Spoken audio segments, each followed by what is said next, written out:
Hi, this is Terry Smith, Applegate Music. I'm giving you a song tutorial on a great song called What a Wonderful World. This is in lead sheet format, as you see on your screen. A lead sheet means that there's a melody there and there are chord symbols there. But there's no left hand. So a lot of pianists don't know exactly what to do with these. Guitarists, these are like guitar chords for guitarists, but pianists don't know these, and so they're sort of lost when they come to playing something in this format.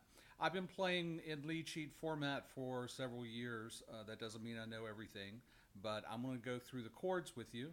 What I'm going to do is go through chords with left hand and the melody with right hand. Later on, we'll talk about how we can make some of the playing more interesting. You may know some of these chords you may not know. I'm going to go through the whole thing. What you need to do is keep in mind you can pause and rewind at any time, and you can review this material. So I'm going to count on you to do that. The music here can be found, and it's actually free. It's a really good site, wikiphonia.org. The Wikiphonia Foundation has a lot of lead sheets there, and you can find this one there.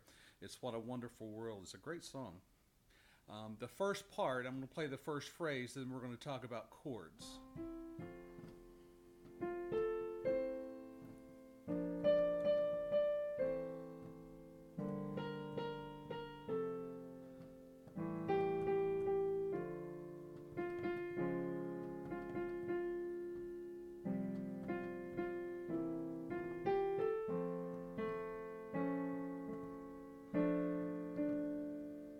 So that's the first phrase. Starts out, I see trees of green. The melody starts on middle C, goes to F,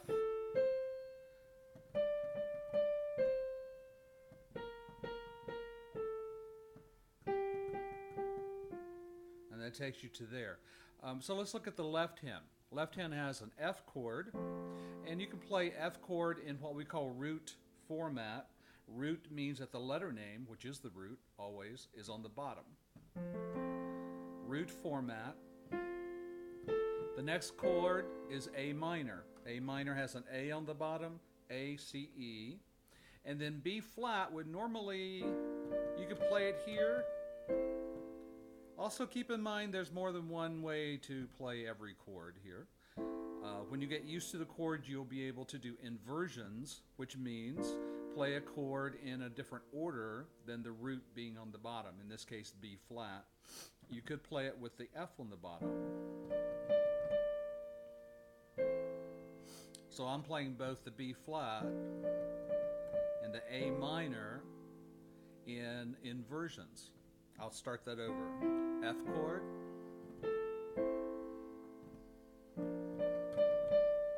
either way is fine, but I'm doing this because of the next chord. The next chord is a G minor 7. Anytime we have seventh chords, that means there's 4 notes. Usually, we want to leave one of those out. 4 notes makes for a muddy chord, to be honest. 4 notes in root position, that's a boatload of notes. And I'm not so sure it adds a lot to it. Here's what I would do. Since we're doing B flat, right before that, A minor, I would just do a B flat in an inversion. Or if you want to put, you could put all 4 notes in. I think it's a little muddy. It's up to you though. And now I'm going to the F in an inversion. And now I go from here, I'm sort of working my way down, and this makes the music sound really good if you can have continuity in the chords that you're playing. That's why I'm playing some of these in inversion. So we're at the F, this is Bloom, and then the next chord is A minor, A7, and D minor. So A7, the full chord would be that. I would definitely leave one of those out. And usually, if we're playing it in root position, we like to leave one out in the middle. So either one of these I think would be fine. D minor. Now, very easy to go from D minor to D flat. The bottom and top notes go down a half step. Now the next one is G minor 7 slash C. That's a mouthful and it's a lot of notes to play. Technically what they're wanting us to do is G minor 7, which are those notes, G, B flat, D, F, but put a C on the bottom. Whatever follows the slash, I used to call these slash chords, some people call them split chords. Whatever follows the slash, they want as a bass note or on the bottom. They want it to be the lowest note. Now, that's a lot. That's a lot of notes there. I would just condense that and just do a couple of the notes in G minor 7 and then put the C on the bottom, which really, if you look at it, if you're familiar with suspended chords, that's actually a C suspended, but technically it is a G minor 7 slash C. And then C7, I would not do all 4 chords. I would do C, E, B flat, F. Now, the next one is F, A, U, G. Whenever you see that, it's augmented. That means the 5 goes up a half step. That's all it means. The next one is B flat major 7. Really nice contemporary chord, but what they're wanting is a little continuity with a leading tone here. F, F augmented. To me, that's fine. You're right, it doesn't have a B flat in there. B flat major 7. You could play all of that if you want to, that's okay. You could leave one of those out and play it that way, because the next one, you're going to C7, and I would leave one of these two out. C7 is C, E, G, B flat. So, to recap that part, we start on the F. This is on the word world. F augmented. If you want to go down to the B flat major 7, and then come up for the C7, and then you're ready for the next phrase. The other way to play that maybe could be, there's always choices here, which makes it a lot of fun actually. I would just play this part. Either way is fine. Then a repeat, really. I'll play the chords a little bit differently since it's a repeat of the previous phrase. I'm on the D minor, D flat,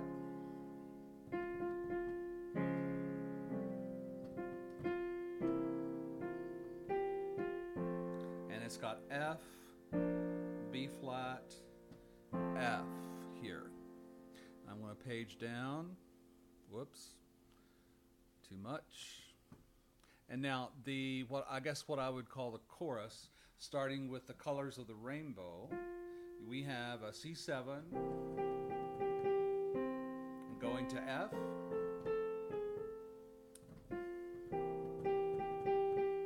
C7. Now you could do the C7, F. It's less movement on your left hand. Sometimes we look for an efficiency for the movement, especially on the left hand, because we're going from chord to chord to chord. That's perfectly okay. So I've just finished the F. Now I'm ready for I See Friends, D minor, shaking hands. Easy, D minor. Now, take a look at this. F sharp, diminished, 7. So when it has a long string of little alterations there, take a look at the first. What is it really? It's coming from an F sharp. What's an F sharp chord? F sharp, A sharp, C sharp. Same as a G flat chord, by the way. A diminished means that the third and the fifth, these two, go down a half step. That's an F sharp diminished chord. And now, what's the 7? The 7 is here. 7 notes above F sharp.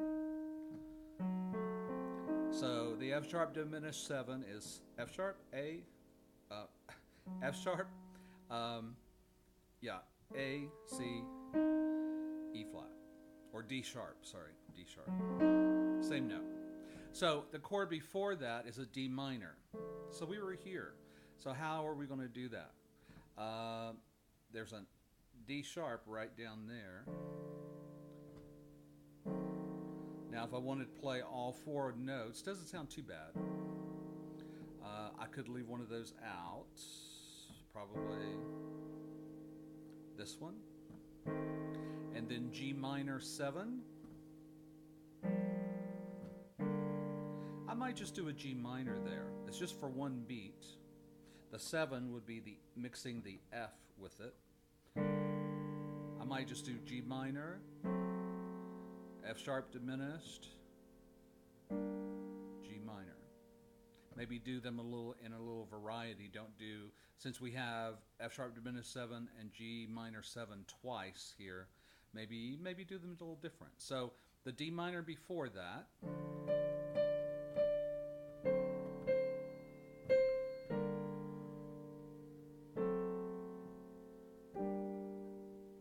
Okay. So I've chosen to do G minor here because if I did the G minor 7, it puts the note right too close to the melody, and I don't want to do that. So I'm going to, break ranks and do G minor 7 G minor without the 7. And then we go back to the A section. F chord, A minor. And G minor 7, if I want to put all of them there, it's not too bad, not too mudding. Now the A7, I'm choosing to put a C sharp on the bottom. That's part of A7. A7 is A, C sharp, E, G. But the melody is here. It's already got the 7 part. Always look at the melody. You'll find some of the chord notes there usually. So really, I could get by with that. Just an A chord and going to D minor because the melody covers the 7 there. D flat. And here's our G minor 7/C. F. And A minor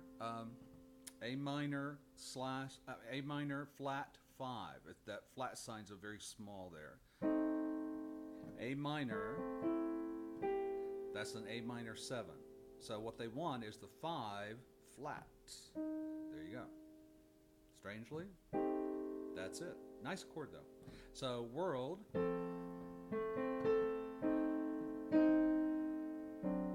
And then a D minor. Now there's one more, I'm just going to push it down. There's one more line. That's a G minor 7.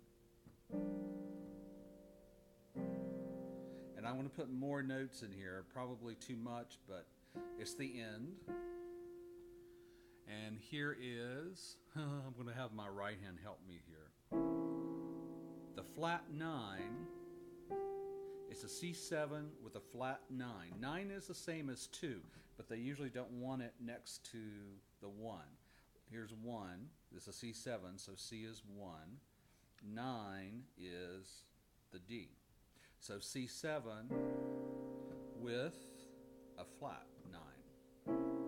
So since my right hand has a few fingers free, I'm adding that with my right hand. F, B flat with a 6. A 6 is 6 notes from B flat. B flat is the root, so that's going to be a G. So since this is off limits because I've got the melody right here, I'm going to just do this. So I did F. I may hold that F and then just add what would be the 6. I'm sorry. F, B flat, and that's the 6 of the B flat. And then F. So this is What a Wonderful World. I hope you enjoy with the chords. There's lots of ways to play it. I'm going to now play maybe just, let me play the whole thing. with some variations in how to play these chords. You're never limited to one octave. You're never limited to just playing chord after chord. You can do a lot of things. You just need to know and remember that the beats, the major beats, have to come at the right time. So if you have an F chord for 2 counts and then an A minor, you better be ready at beat 3 for the A minor. Things like that. But here's what you could do with it.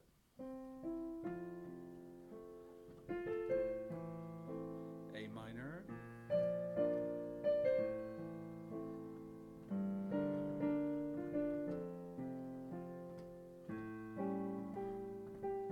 D minor. Little arpeggio.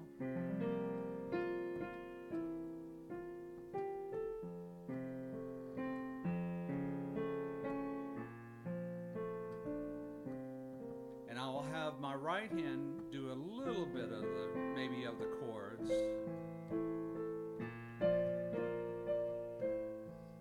So it's helping out.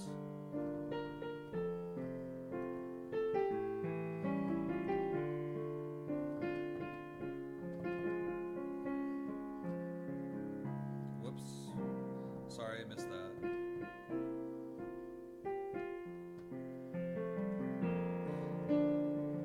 Taking a few liberties with rhythm.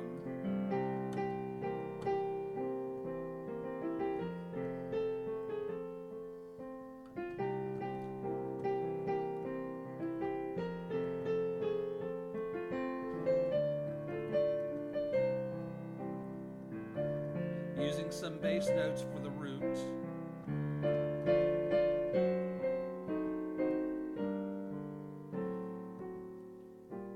Slowing it down to go back to the A section.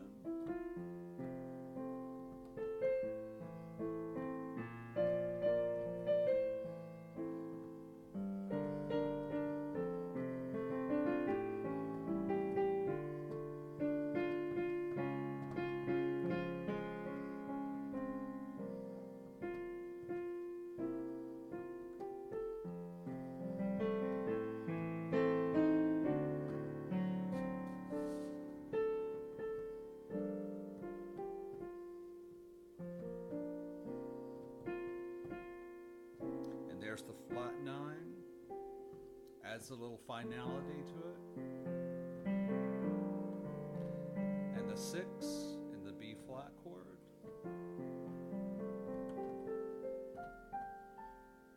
And a little arpeggio up. So that can dress up your playing. So this is What a Wonderful World, and this is in lead sheet format. Look for more of these to come to YouTube. Thanks.